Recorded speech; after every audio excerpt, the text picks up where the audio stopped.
Bonjour à tous, bienvenue dans cette toute nouvelle vidéo. Aujourd'hui, je vais vous parler de Nakika, le kraken du Monsterverse. Donc, on va parler un peu de ses origines et toutes sortes d'informations sur ce kaiju qui à la fois est une femelle mais aussi un mâle car elle peut changer de sexe. Mais je vais vous expliquer tout ça gentiment. En tout cas, ça me fait plaisir de vous partager dans cette vidéo sur ce kaiju parce que vous m'avez beaucoup demandé de parler sur elle, donc il est temps qu'elle a sa propre vidéo dans ma chaîne. Donc c'est parti. Alors, elle est originaire terrestre, donc de la Terre. Elle a vu le jour sur notre belle planète bleue, du moins qu'il en reste en ce moment. Espèce Titanus nakika. Le sexe femelle peut se transformer en mâle, car il faut savoir que malgré qu'ils sont un petit peu, pas beaucoup, malgré qu'ils sont un petit peu nombreux, et ben des fois pour se reproduire c'est assez compliqué. Donc des fois ils peuvent changer leur sexe pour, pour s'accoupler eux-mêmes pour avoir des petits.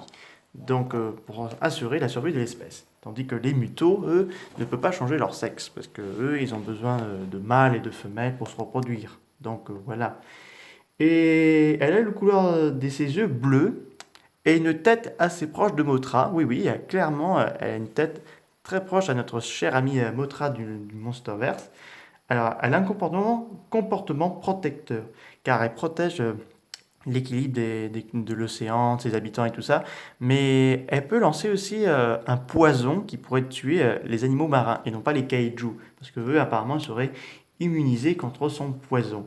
Alors, Nakika, également surnommé Titanus Nakika, comme je viens de vous annoncer, est un kaiju céphalopode géant, parce qu'il n'y en a pas beaucoup des céphalopodes géants, à part Jejoras, de la bestiaire de la Toho, le Kraken de l'attaque des Titans de Legendary et de Warner Bros. Et Virage, faut pas oublier le Virage de Gamera. Et à part ça, je connais pas. Ah oui, la pieuvre géante bien sûr de King Kong vs Godzilla de 1962 et de Frankenstein vs Baragon et de la guerre des monstres. Mais et aussi d'Ultra Q. Elle fait un bref moment, mais il n'y a pas beaucoup de céphalopodes. Donc, créé par Legendary Pictures, qui est apparu pour la toute première fois dans Godzilla 2 King of Monsters et dernière fois dans Godzilla Dominion. Certes, dans Godzilla 2 King of Monsters, on ne l'a pas vu, mais son nom était affiché sur les bases de Monarch pour dire qu'elle était dans un lieu confinement.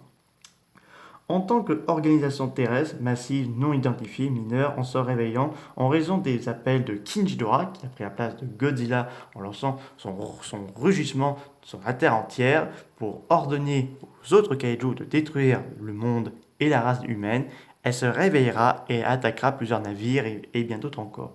On ignore actuellement Nakika apparaît dans le film, malheureusement, mais dans Godzilla, car il faut savoir, dans Godzilla 2 King Monster, pas mal de scènes de kaiju ont été supprimées. Récemment, on a vu une scène sur le titan Typhon qui est officielle, donc on sait à quoi il ressemblait ce kaiju.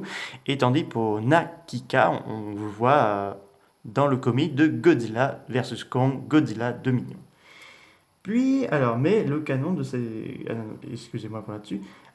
Puis, elle reviendra après la défaite de King Ghidorah. Godzilla viendra le nouveau alpha et Nakika retournera dans l'océan paisiblement.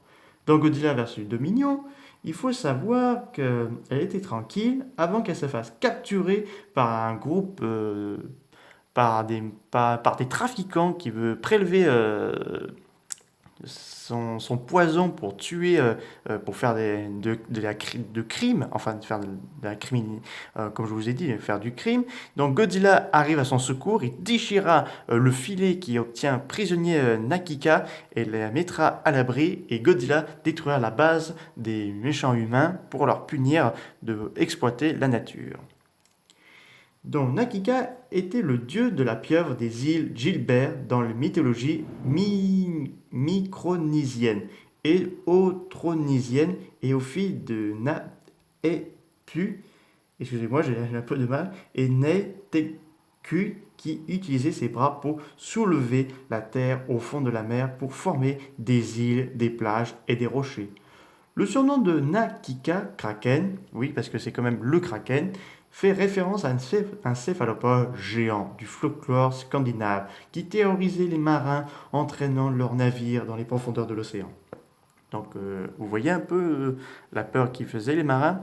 S'ils avaient rencontré ce kaiju-là, alors là, ce serait tout le monde par-dessus bord. Apparence. Nakika ressemblerait beaucoup à une pieuvre ou un calamar, mais beaucoup plus grand, avec un cône de coquilles, dents et incurvé qui protège son cerveau massif. La couleur de son la couleur de son sang est vert. Dans Godzilla Dominion, Nakika se réveille avoir au moins 8 tentacules, épaisses, semblables à des calamars avec plusieurs rangées de ventouses, des yeux bleus vifs, un visage, comme je vous ai dit, de Mothra, une coquille interne et une peau irisée. Lorsque les peuples austronésien ont colonisé l'île de Kiribati avant l'arrivée des explorateurs européens, parce que les îles du Pacifique étaient encore très méconnues de l'Europe, ils sont entrés en contact avec Nakika et l'ont vénéré comme l'une de leurs dieux.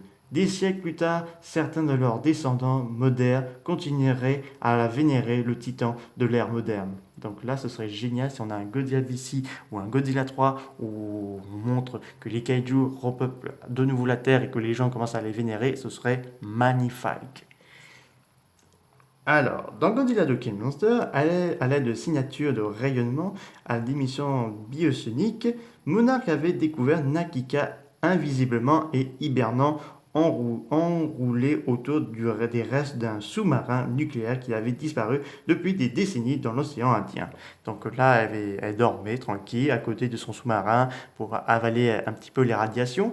Donc suite à ça, ils ont construit un avant-poste monarque secret autour de lui et des agents qui ont travaillé s'appelleraient Devin, le surnommé Nakika Kraken car il n'avait pas reçu de nom officiel.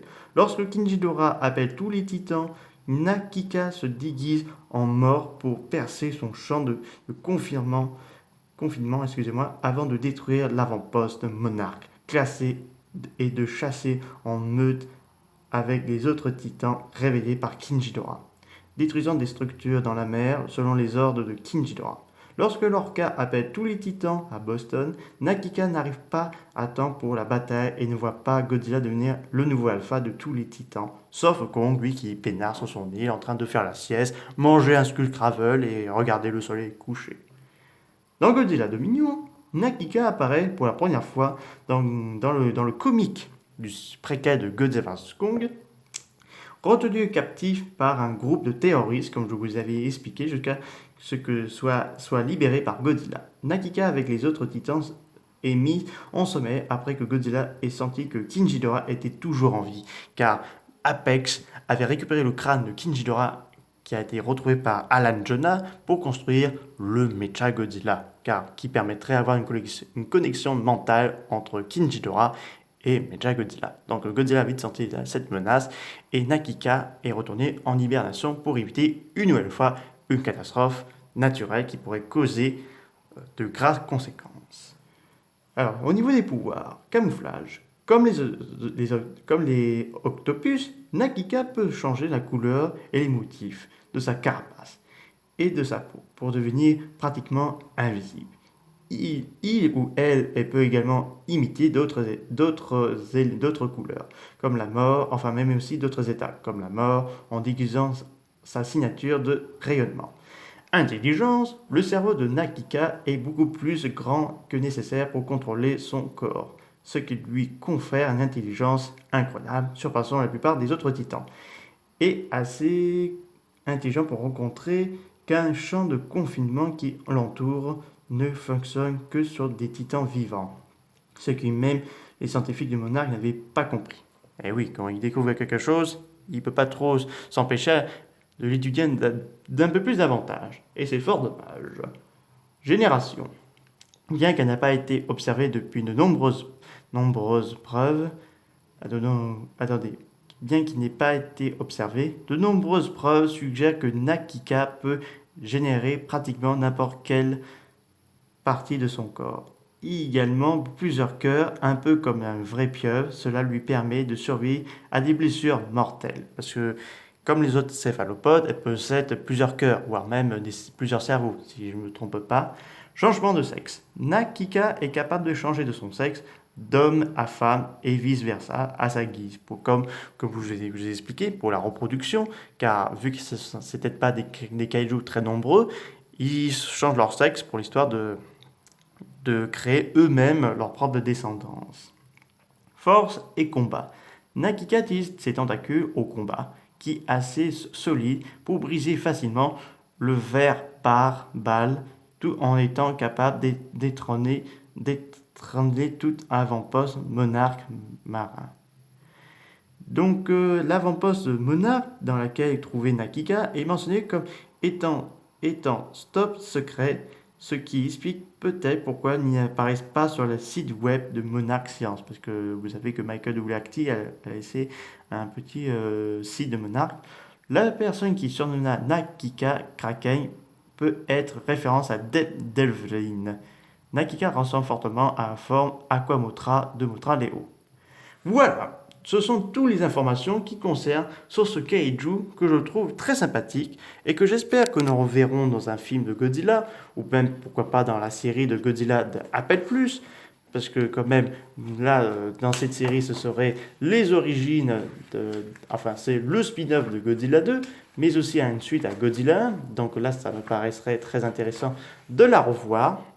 Parce que j'ai envie trop voir ce kaiju dans son milieu naturel, enfin en mode hibernation, donc, et savoir un peu ses origines. Voilà, j'espère que cette vidéo vous a beaucoup plu. N'hésitez pas à me dire ça dans les commentaires. Et si vous avez d'autres idées à me proposer, n'hésitez pas à me dire ça dans cette vidéo. Je vous dis au revoir.